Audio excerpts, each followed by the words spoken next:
मैं सर्वप्रथम हमारे मुख्यमंत्री श्री भजनलाल जी का धन्यवाद करना चाहूँगा, जिन्होंने इस बजट घोषणा में हमारे बीकानेर को सेरेमिक्स हब बनाने की बात रखी। मेरे विधानसभा क्षेत्र कोलायत के अंदर ball clay, fire clay, white clay का अथाक भंडार है, पर यहाँ पे मूलभूत सुविधा नहीं होने के कारण यहाँ पर जो खनिज क्ले पाया जाता है, इसको पकाने के लिए हमारे पास पर्याप्त ऊर्जा के माध्यम नहीं। इसी कारण प्रतिदिन तकरीबन 400 ट्रक 750 किलोमीटर दूर मोरबी जाते हैं और हमारी इसी क्ले को वहाँ पर मौजूद सैकड़ों फैक्ट्री गैस के माध्यम से पकाकर उनको वेट्रीफाइड सिरेमिक टाइल्स बनाते हैं, सैनिटरी वेयर बनाते हैं। हमारे कोलायत के अंदर सभी परिस्थिति अनुकूल है। हमारे पास खनिज भी है, नहर का पानी भी है, हमारे पास मेहनती युवा भी है। हमको सिर्फ और सिर्फ उद्योगपतियों को उद्योग लगाने के लिए मूल आधारभूत सुविधा अपन को देनी है। इसी क्रम में मैं मांग रखता हूं कि मोरबी की तर्ज पर कोलायत में भी एक गैस पाइपलाइन बिछाई जाए, जिससे हमारा सिरेमिक उद्योग बढ़ सके। एक और मैं मांग रखता हूं, एक सुझाव देता हूं कि कोलायत क्षेत्र लगातार सोलर हब के तौर पर विकसित हो रहा है, तो क्यों ना एक डेडिकेटेड सोलर पार्क ही बना दिया जाए, जिससे जो भी बिजली उत्पन्न होती हो उस बिजली का हम रियायती दरों पर उन तमाम उद्योगों को हम ऊर्जा दें, जिससे उनको पर्याप्त और निर्बाधित बिजली मिले। इससे निश्चित रूप से मेरे क्षेत्र में निवेश आएगा, व्यापार व्यवसाय बढ़ेगा और विकास भी होगा, युवाओं को रोजगार भी मिलेगा। हमारे बीकानेर जिले का तकरीबन 70% खनिज उत्पादन मेरे विधानसभा क्षेत्र से आता है। हमारे बीकानेर के अंदर खनन गतिविधियों से तकरीबन 25 करोड़ का DMFT फंड आता है। इस DMFT फंड में से तकरीबन 17 से 18 करोड़ तो हमारे सिर्फ कोलायत विधानसभा क्षेत्र का योगदान है। परंतु बड़े दुख से कहना पड़ता है, जब कोलायत के विकास की बात करी जाती है तो हमें मात्र 8 से 10 करोड़ रुपए थमा दिए जाते हैं। जो विधानसभा क्षेत्र 70% DMFT को योगदान दे रहा है, उसको मात्र 30 से 40% DMFT का फंड दिया जाता है। कई बार तो जिला प्रशासन व राजनीतिक दबाव के कारण DMFT उन क्षेत्रों को दे दिया जाता है जहां पर कभी किसी प्रकार का खनन कार्य हुआ ही नहीं हो। मेरी राज्य सरकार से ही मांग है कि जिन ग्रामीणों की जमीनें चारागाह छीन लिए गए, जो बेरोजगार हुए, जिनके स्वास्थ्य के साथ खिलवाड़ हो रहा है, जो दिन रात खनन क्षेत्र में होने वाले धुएं, शोर शराबे के अंदर अपना जीवन व्यतीत कर रहे हैं, उनके लिए, उन प्रभावित लोगों के लिए, उनके भलाई के लिए DMFT फंड का उपयोग करा जाए। जिस ग्रामीण क्षेत्र में खनन हुआ, पर्यावरण को नुकसान हुआ, जहां पर रोडें टूटी, पानी की पाइपलाइन टूटी, उन गांवों के विकास के लिए अपन को बात करनी चाहिए, वहां DMFT का फंड खर्च करा जाना चाहिए। इसी प्रकार से हमारे विधानसभा क्षेत्र के अंदर 8 से भी अधिक 200-300 मेगावाट पावर के सोलर प्लांट लगे हुए हैं, 2 बड़े थर्मल प्लांट लगे हुए हैं, सैकड़ों 2-3 मेगावाट के प्लांट लगे हुए हैं। इनके थ्रू करोड़ों का CSR फंड इनका बनता है, परंतु ये CSR फंड हमको पूर्ण रूप से नहीं देते। जब हम कभी दबाव देते हैं तो औपचारिकता निभाते हुए, खुद की कंपनी CSR जिम्मेदारियों से भागते हुए, उनसे पल्ला झाड़ते हुए वो कोई 1.5-2 लाख रुपए एक विधानसभा क्षेत्र को दे देते हैं। उसमें भी कोई टिफिन, कोई पैंट, कोई शर्ट, कोई प्याऊ बनाकर खुद की जिम्मेदारियों से हाथ धो लेते हैं।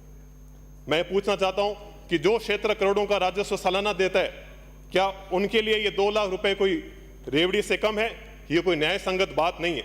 जिला प्रशासन और राजनीतिक दबाव के कारण CSR और DMFT गैर जरूरी अनावश्यक कार्यों में भी उपयोग में लिया जाता है। जब हम पूछते हैं कि साहब हमारे CSR DMFT का क्या हुआ, तो वहां से जिला प्रशासन ये बात कहता है कि हमने जिला मुख्यालय के अस्पताल के और शिक्षा के लिए हमने आपका DMFT CSR फंड इस्तेमाल कर लिया। ऐसा हमने क्या गुनाह करा कि आजादी के 77 साल बाद भी हमको 200 किलोमीटर दूर जाकर खुद के बच्चों का, बहन बेटियों का इलाज कराने के लिए जिला मुख्यालय जाना पड़ता है? क्यों ना वहां पर ही गांव में तहसील स्तर पर, उपखंड स्तर पर इस CSR और DMFT से एक ऐसी व्यवस्था करी जाए, तो गांव के अंदर पलायन भी रुकेगा और हमारे सभी बच्चे हों चाहे बुजुर्ग हो, उनको बढ़िया व्यवस्था मिल सकेगी। इन सारी मूलभूत सुविधा पर हम सभी ग्रामीणों का भी बराबर अधिकार है। इसी प्रकार से मेरे विधानसभा क्षेत्र के अंदर कहने को तो गजने रिको और बज्जू रिको कार्यरत है, परंतु बड़े दुख से कहना पड़ रहा है, हकीकत में वो सिर्फ कागजों में चल रहे हैं। मूलभूत सुविधा नहीं होने के कारण यहाँ इतने सालों में एक भी उद्योग नहीं बना। और अगर अपन उम्मीद करते हैं बिना कोई सुविधा दिए कोई उद्योगपति यहाँ उद्योग लगाएगा तो बिल्कुल गलत है। रिको ने बेशकीमती आबादी के विस्तार वाली भूमियां रोक रखी है। रिको ने चारागाह जमीन भी छोड़ी नहीं, उनको आबाद करके रोक रखा है। इसलिए मैं मांग करता हूं कि रिको बज्जू व रिको गजनेर में सड़क, पानी, बिजली देने जैसी मूलभूत सुविधाएं दी जावे। इससे क्षेत्र में निवेश आएगा, विकास होगा और युवाओं को रोजगार भी मिलेगा। हमारे क्षेत्र के अंदर योग्य प्रतिभाशाली युवाओं की कोई कमी नहीं है, उनको खेल में रुचि भी बहुत है, परंतु मूलभूत सुविधा नहीं होने के कारण वो अपना उत्कृष्ट प्रदर्शन नहीं दे पा रहे। कोलायत और बज्जू मुख्यालय में अत्याधुनिक खेल मैदान तैयार किया जावे, जिससे युवाओं को राष्ट्र निर्माण में उनकी भागीदारी निभा सके। और जो युवा फौज में जाना चाहते हैं और राष्ट्रीय खेलों में भाग लेना चाहते हैं, उनकी सभी प्रतिभा को भी प्रोत्साहन मिलेगा। इससे युवाओं को शारीरिक, मानसिक और आत्मिक विकास भी होगा, साथ ही युवा बेहतर मनुष्य बन पाएंगे। अंत में मैं ये बात कहूँगा कि हमारा जिला पूर्व में एशिया का सबसे बड़ा, बीकानेर जिला सबसे बड़ा ऊन उत्पादन की मंडी थी। यहाँ पर कालीन उद्योग तो विश्व में अलग ही पहचान रखता था। मेरे विधानसभा क्षेत्र के अंदर एक मगरा ऊन है जो विश्व विख्यात है। इस मगरा ऊन की खासियत ये है कि इसका जो फाइबर है, इसका जो रेशा है, इसकी वाइटनेस और सॉफ्टनेस विदेशी न्यूजीलैंड और ऑस्ट्रेलिया के ऊन के बराबर है। परंतु पशुपालन राजस्थान का सबसे बड़ा रोजगार का साधन है। हम लगातार सोलर के नाम पर, इंडस्ट्रीज के नाम पर हमारे खुद के गोचर, ओरण, हमारे चारागाह, इन सभी इंडस्ट्रीज को देते आ रहे हैं। अब जब ये ऊंट हो, चाहे भेड़ हो, चाहे बकरी हो, इनको स्टॉल फीडिंग करके कोई भी गरीब आदमी नहीं पाल सकता, तो इनको चढ़ने के लिए चारागाह भी चाहिए, खुला क्षेत्र भी चाहिए। चारागाह क्षेत्र लगातार घट रहा है और ऊंट, भेड़, बकरी जनसंख्या लगातार कम हो रही है, जिससे क्षेत्र के अंदर उल्टा रोजगार कम ही हो रहा है। आए दिन सरकार कहती है कि साहब पशुपालन केंद्र हम खोल रहे हैं, और जब भविष्य में ये ऊंट, भेड़, बकरी यही नहीं बचेगी तो इन पशुपालन केंद्रों का और इन ऊन मंडियों का क्या औचित्य रह जाएगा। हम चाहते हैं कि ऐसी औद्योगिक नीति बने जिनमें, और ऐसी ऊन नीति बने जिसमें अंतिम छोर पर बैठे हुए किसान से, ग्रामीण से, पशुपालक से, वो छोटे मोटे सभी उद्योगपति से वार्ता करके उनके सुझाव लेकर एक नीति बनाई जावे, ना कि एक एसी के अंदर, एक बड़े हॉल के अंदर बैठ कर निर्णय लिया जावे। अंत में मैं कहना चाहूंगा कि हमारे क्षेत्र के अंदर पश्चिमी राजस्थान को पूरे देश का सोलर हब बनते हुए हम देख रहे हैं। सोलर लगना अनिवार्य भी है, ग्रीन एनर्जी आनी भी चाहिए, परंतु हमको ये बात देखनी पड़ेगी कि जब सोलर लगता है तो उसकी भूमि जब तैयार करी जाती है तो कोई अशिक्षित लोग या तो जमीन बेच देते हैं या लीज पर दे देते हैं। जब उन युवाओं के पास जमीन नहीं बचती तो उनके पास कोई कृषि कार्य भी नहीं बचता।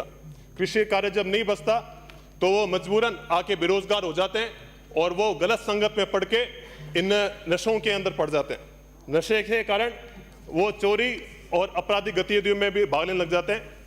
इसी प्रकार हम देखते आ रहे हैं कि हमारी धरोहर खेजड़ी, जो हमारा राज्य का पेड़ है, उसको हमारे जाल, हमारे कुमट, हमारे कैर, ऐसे जितने भी स्थानीय वनस्पति है, उनको लगातार सोलर वाले काटते आते हैं। और नियम में ये बात कही भी है कि एक की जगह 3 पेड़ लगाने, कहीं कहते हैं एक की जगह 10 पेड़ लगाने, परंतु मेरा चैलेंज है, हकीकत में एक भी जगह 8-10 सालों के अंदर एक भी सोलर प्लांट ने पेड़ पौधे लगाए नहीं। एक तरफ हम पर्यावरण को बचाने की बात करते हैं और दूसरी तरफ हमारे आंखों के सामने हम मूक दर्शक होकर बन के देखते हैं और हमारे आंखों के सामने पेड़ काट दिए जाते हैं। ये बिल्कुल अनुचित है। इसी प्रकार हाई टेंशन लाइनें भी मैं लगातार देखते आ रहा हूँ, हर एक के खेत में लगा दी जाती है, उनके इच्छा के विपरीत लगा जाती है। हुकुम बस आधा मिनट। मैं कहता हूं कि हमारे से हमारा रोजगार छीन लिया जाता है, हमारी जमीनें हमसे छीन ली जाती है, हमारा भाईचारा खत्म हो जाता है, भाई को भाई का दुश्मन बना दिया जाता है, सामाजिक समरसता खत्म हो जाती है, हमें अपराधी बना दिया जाता है। परंतु जब रोजगार की बात आती है तब हमारे खुद ही के गांव वालों को, खुद के गांव के बच्चों को रोजगार के लिए यहाँ से हजार 1500 किलोमीटर पलायन करके रोजगार के लिए देखना पड़ता है। आप मैंने अपने बात रखने का मौका दिया, इसलिए मेरा बहुत बहुत धन्यवाद। बहुत बहुत माननीय उपाध्यक्ष महोदय।